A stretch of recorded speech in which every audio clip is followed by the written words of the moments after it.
నమస్తే, this is Shaurya. Welcome to our channel. మరి ప్రస్తుతం చూసుకుంటే దేశవ్యాప్తంగానే కాదు, ఎక్కడ చూసినా కూడా వివాహేతర సంబంధాలు అనేవి చాలా వైరల్ కంటెంట్ గా, వైరల్ టాపిక్ గా నడుస్తూ ఉన్న అంశంగా మారింది. ఎక్కడ చూసినా కూడా వివాహేతర సంబంధం ఉంది, ఆ కుటుంబాలు నష్టపోతున్నాయి, చిన్నారులు అనాథలు అవుతున్నారు అనే విషయాలే ఎక్కువగా మనం వింటూ ఉన్నాము.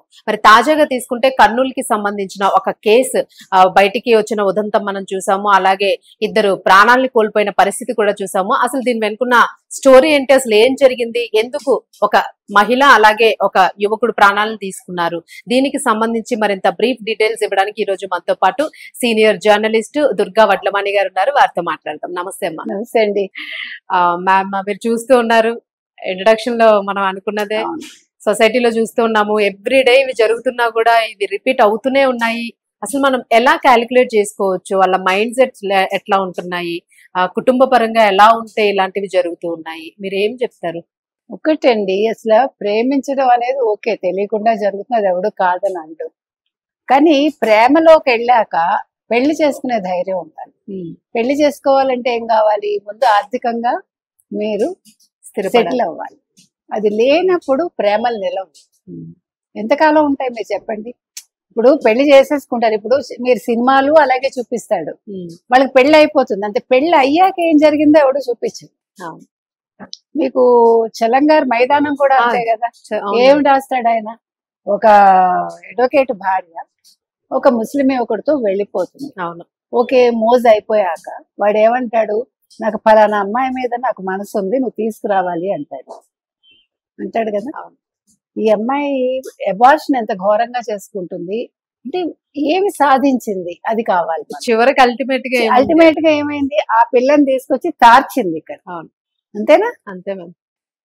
సో ఆ ప్రేమకి విలువ ఏంటి? నీకు భర్త దగ్గర సుఖం లేదనుకో, నువ్వు వేరే వాడితో వెళ్తే నువ్వు ఇంకా ఘోరంగా దిగజారిపోయి అక్కడ నీకు అట్లీస్ట్ ఒక సొసైటీలో ఒక గుర్తింపు ఉంది, ఫలానా వాడి భార్యగా ఒక ఎంటిటీ ఉంది. ఇక్కడ ఏ ఎంటిటీ ఉంది అంటే దూరపు కొండలు నునుపు. ఎప్పుడూ కూడా ఒక క్షణికావేశం లేదా క్షణిక సుఖం కోసం లుక్స్ ఆర్ డిసెప్టివ్ అంటారు. చాలా సార్లు మోసపోతున్నారు ఇలాగే. కాబట్టి ఇప్పుడు నేను అనేది, మీరు ప్రేమ పెళ్లి చేసుకుంటారా లేకపోతే ఏంటి ఇంటర్ క్యాస్ట్ చేసుకుంటారా, అది మీ ఇష్టం. అది అసలు నేను టచ్ చేయను అలాంటి అంశాలు, ఎందుకంటే వాళ్ళ ఇష్టాలు. ఇప్పుడు మీరు అడ్జస్ట్ అవ్వగలను అనుకున్నప్పుడు మీరు ఏ క్యాస్ట్ వాడినైనా ప్రేమించండి. ఏమండి, ఇప్పుడు ఒక కులంలో అనుకుందాం, ఒకే కులం వాళ్ళు భిన్న ప్రాంతాల నుంచి అనుకుందాం, మీకు ఎంత తేడా ఉంటుంది తెలుసా? ఆచార వ్యవహారాల్లో మాట తీరు, కట్టు బొట్టు అన్ని మాట మీకు తేడా ఉంటుంది. ఈ అమ్మాయి అడ్జస్ట్ అవడానికే కష్టపడుతుంది. ఏంటి? సేమ్ క్యాస్ట్ అయితే మరి వేరే మతం, వేరే కులం, మళ్ళీ వాళ్ళ పద్ధతులు వేరే ఉంటాయి, వయసులో కూడా తేడాలు. తర్వాత భోజనం దగ్గర ఎంత తేడా అండి. ఆహారపు అలవాట్లు చాలా ముఖ్యం తెలుసా మీకు? మీరు గమనిస్తే కనుకైతే నేను చాలా మందిని చూస్తున్నాను. ఇప్పుడు లెఫ్టిస్ట్ అనే వాళ్ళు కావచ్చు, లేకపోతే వేరే మతాల వాళ్ళు కావచ్చు, మీరు గమనించండి, ఒక బ్రాహ్మణ్ పిల్లని చేసుకుంటే ఆ పిల్ల నాన్ వెజ్ వండడం నేర్చుకోవాలి, మతం మార్చుకోవాలి. ఎందుకని? ప్రేమలో మతం ఎందుకు వస్తుంది? నా క్వశ్చన్ ఏంటంటే, నిన్నుగా స్వీకరిస్తాను అన్నప్పుడు నీ ఆహారపు అలవాట్లు నీవి, నా ఆహారపు అలవాట్లు నాది, నీ మతం నీది, నా మతం నాది అని ఎవడు ఎందుకనడు? ఒక క్రిస్టియన్ నువ్వు బాప్టిజం తీసుకుంటేనే పెళ్లి చేసుకుంటానంటాడు, ఒక ముస్లిము నువ్వు ముస్లింగా మారితేనే పెళ్లి చేసుకుంటానంటాడు, వేరే క్యాస్ట్ వాళ్ళు నువ్వు నాన్ వెజ్ అంటే, ఒకవేళ ఇంటర్ క్యాస్ట్ అయితే నువ్వు నాన్ వెజ్ వండితే గానీ కుదరదు అంటాడు. ఇంకా ఇప్పుడు ప్రేమ ఏంటండి? నాకు అర్థం కాదు. ప్రేమ అనేది ఎలా ఉండాలి? నువ్వు ఎలా ఉన్నావో అలా ఉండు, నేను ఎలా ఉన్నానో నేను అలా ఉంటాను. కొన్ని కామనాలిటీస్ ఉంటాయి అంతవరకే. ఓకే, నువ్వు నాన్ వెజ్ వండవా, నేను బయట తింటాను, కానీ ఈ అమ్మాయి వండితేనే చాలా గొప్పదన్నమాట. ఇది నేను ఒక లెఫ్టిస్ట్ నోట్లోంచి విన్న మాటలు చెప్తున్నా. ఆమె నేర్చుకుంది, అతను వండితే గాని కుదరదన్నాడు, నేర్చుకుని వండుతుంది. ఏంటి అది? ఎందుకు వండాలి? నా క్వశ్చన్ ఏంటంటే, మీరు ఏం సాధించారు ఇంకా ప్రేమలో? మీకు అర్థమైంది నా పాయింట్? అల్టిమేట్ గా వాళ్ళిద్దరి మధ్య విభేదం రావడం తప్ప, మీరు అన్నట్టుగా ఈ ఇష్యూస్ వచ్చినాయి అంటే ప్రేమ అనేది అంటే సాక్రిఫైస్. ఇప్పుడు మీరు అంటున్నది ఏంటి? ఒక సంప్రదాయ పెళ్లిలో అన్ని మీరు అడ్జస్ట్మెంట్లు ఉండాలి అంటున్నారు. మరి ఇక్కడ అంతకంటే ఎక్కువగా అడ్జస్ట్మెంట్ అవ్వాల్సి వస్తుందిగా. తన ఉనికినే కోల్పోతుంది అమ్మాయి. నేను చాలా మందిని చూసా అది. అవును. అయితే ఇప్పుడు మీరు అన్నట్టుగా ఈ కర్నూలు ఇష్యూ ఏదైతే ఉందో అవును. ఇక్కడ వచ్చేసరికి ఆల్రెడీ ఇద్దరు ప్రేమించుకున్నారు, ఎవరి పాటికి వాళ్ళు పెళ్లిళ్ళు చేసుకున్నారు, పిల్లల్ని కన్నారు, కన్నాక కలిశారు, మళ్ళా కలిసి ఇద్దరు వెళ్ళిపోయారు. వెళ్ళిపోయాక పోనీ అమ్మాయి ముందు మాట్లాడుకుందా, సరే నన్ను ఎక్కడ తీసుకెళ్తావు, ఇప్పుడు నా పరిస్థితి ఏంటి, నా మెళ్ళలో తాళి ఉంది, తాళి కట్టి తీసుకెళ్లిపో అన్నా పోనీ అదే నేను అదే దానికే వస్తున్నా, నా మెళ్ళలో తాళి ఉంది నేను తీసేస్తాను, నువ్వు నన్ను ఫస్ట్ గుళ్ళో పెళ్లి చేసుకుంటావా, లేదు రిజిస్టర్ పెళ్లి చేసుకుంటావా, హౌ ఇట్ ఈస్ పాసిబుల్ అని ఇద్దరు డిస్కస్ చేశారు. చేశారా? చేయలేదు. ఈ అమ్మాయిని తీసుకెళ్లి హాస్టల్లో పెట్టవేంటి, ఇంకా ఎందుకు మరి తీసుకెళ్లాడు?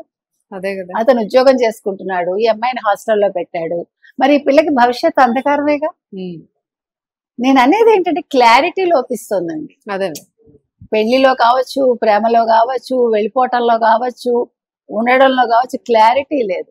ఇద్దరు పెళ్లి చేసుకున్నాక కొట్టుకోకుండా ఏ భార్య భర్త ఉండడండి. కొట్టుకోకపోతే జీవితం కాదు, కష్టాలు లేకపోతే జీవితం కాదు, అది ఎవరికైనా తెలుసు. అంటే కష్టం లేకుండా, అడ్జస్ట్మెంట్ లేకుండా జీవితం ఉంటుందండి? అది జీవితం కాదు కదా. మీకు అంతా పూల పాంపులా ఎక్కడ వెళ్ళిపోతుంది? అలా వెళ్ళినా కూడా దానిలోనే ఏమి స్వారస్యం ఉండదు, స్వారస్యం ఉండదు, మనం ఆస్వాదించలేము.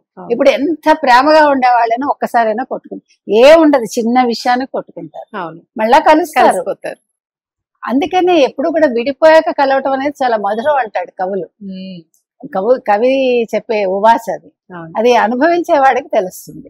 కాబట్టి ఇక్కడ క్లారిటీ లోపించిందండి. ఇప్పుడు ఈ అమ్మాయి ఎందుకు వెళ్ళిపోయింది, అతనిలో ఇంకా ఏదో అట్రాక్షన్ ఉంది ఆవిడకి. ఓకే వెళ్ళావు, ఇక్కడ నీ పిల్లలు బాధపడుతున్నారు, భర్త బాధపడుతున్నాడు, అక్కడ భార్య బాధపడుతోంది, పిల్లలు బాధపడుతున్నారు. సో ఇప్పుడు ఆ పిల్లకి క్లారిటీ రాలేదు. రాకపోతే ఏం చేసింది, ఏం చేస్తాడు, నన్ను పెళ్లి చేసుకుంటాడా చేసుకోడా, ఇప్పుడు నా పరిస్థితి అని భయం పట్టుకుని ఒక సెల్ఫీ తీసుకుని నేను చచ్చిపోతున్నాను అని అతను వీడియో పెట్టి, ఇప్పుడు బెదిరించి మీరు ఏం సాధిస్తారు? బెదిరించిన ప్రేమలు ఎంతకాలం నిలుస్తాయి, బెదిరించిన పెళ్లిళ్ళు ఎంతకాలం నిలుస్తాయి? ఇంకొకటి, విడిపోకుండా మీరు మళ్ళా పెళ్లి చేసుకునే అవకాశం ఉందా? లేదు కదా. ఇదానా తలాక్ తలాక్ తలాక్ చెప్పేస్తే అదేంటండి ఆకర్షణ, కళ్ళు మూసుకుపోవటం అంటంగా ఆ రెండు. ఈ రోజు ఏమైంది, అతను నిజం అనుకుని అతను పురుగుల మంది తాగి చచ్చిపోయాడు, అతను బెదిరిద్దాం అనుకుని అతను చచ్చిపోయేసరికి ఈ అమ్మాయి చచ్చిపోయింది. ఏం జరిగింది ఇక్కడ? ఇద్దరు లైఫ్ కోల్పోయారు. ఇప్పుడు వాళ్ళని ఎటు కాకుండా పిల్లల్ని అనాథాలు చేశారు. ఇప్పుడు ఆ అమ్మాయి ఇంకో పెళ్లి చేసుకుంటారో లేదో మనకు తెలియదు, ఈతను ఇంకో పెళ్లి చేసుకుంటాడో లేదో మనకు తెలియదు. కానీ పిల్లలకి తల్లి లేకుండా అయిపోయింది, అక్కడ పిల్లలకి తండ్రి లేకుండా అయిపోయింది. సో మీరు ఏం చెప్పదలుచుకున్నారు సమాజానికి, ఏం సందేశం ఇస్తున్నారు? కాబట్టి మీ ప్రేమలో లోపం ఉందండి. మీ ప్రేమ గట్టిదైతే ఆ రోజే మీరు ఏమనుకుంటారు, ఎదిరించైనా చేసుకుందాము అని చేసుకుని ఉండాలి, లేదు ఆర్థికంగా నిలబడ్డాకైనా చేసుకోవాలి, ఒకవేళ ఇఫ్ షీ కెన్ వెయిట్.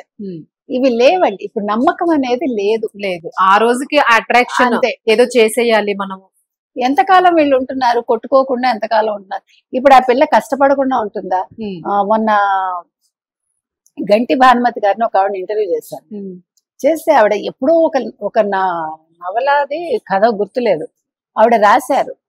ఆ కూతురు 8th క్లాస్లోనో 9th క్లాస్లోనో ఉంటుంది.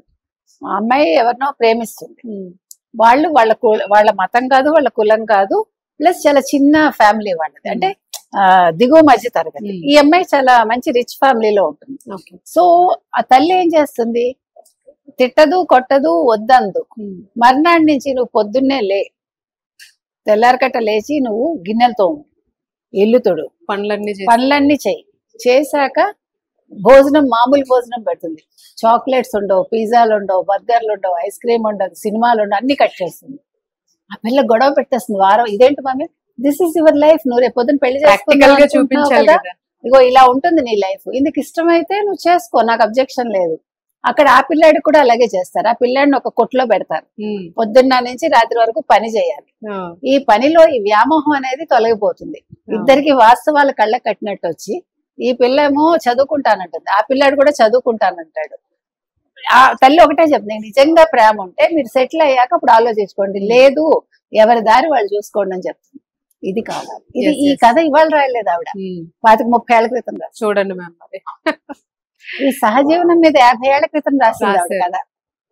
మరి మైదానం నవలు కూడా మీరు అన్నట్టుగా అప్పట్లో ఎప్పుడో రాసిన నవలు, అంటే అప్పటికి కూడా ఉన్నప్పటికీ కూడా కొంచెం క్లారిటీ లేదు, ఉమ్మడి కుటుంబాలు ఉండేవి కదా, కొంత ఉండేది అవగాహన ఉండేది. సో ఇప్పుడు విచ్చలవిడితనం అయిపోయింది అంతా కూడా. ఇప్పుడు ఏంటంటే చెప్పేవాడు లేడు, వినేవాడు లేడు, అన్ని న్యూక్లియర్ ఫ్యామిలీస్ అయిపోయాయి. తల్లి తండ్రి ఉద్యోగాలు ఫ్రీడమ్ కావాలి, ఫ్రీడమ్ వచ్చేసింది, డబ్బులు ఉన్నాయి. కొన్ని చోట్ల డబ్బులు లేవనుకోండి, కానీ చేతిలో ఫోన్ ఉంది కదా. అసలు పిల్లలోనే మమకారం కూడా ఉండడం లేదు, ఎఫెక్షన్స్ లేవండి. మనిషికి మధ్య అనుబంధం లేదు. అంటే వీళ్ళందరూ కూడా ఏదో టెంపరీగా, ఓకే ఇప్పుడు నీతో అవసరం ఉందా, ఓకే నీతో అవసరం లేదా, నీ మొహం కూడా చూడు.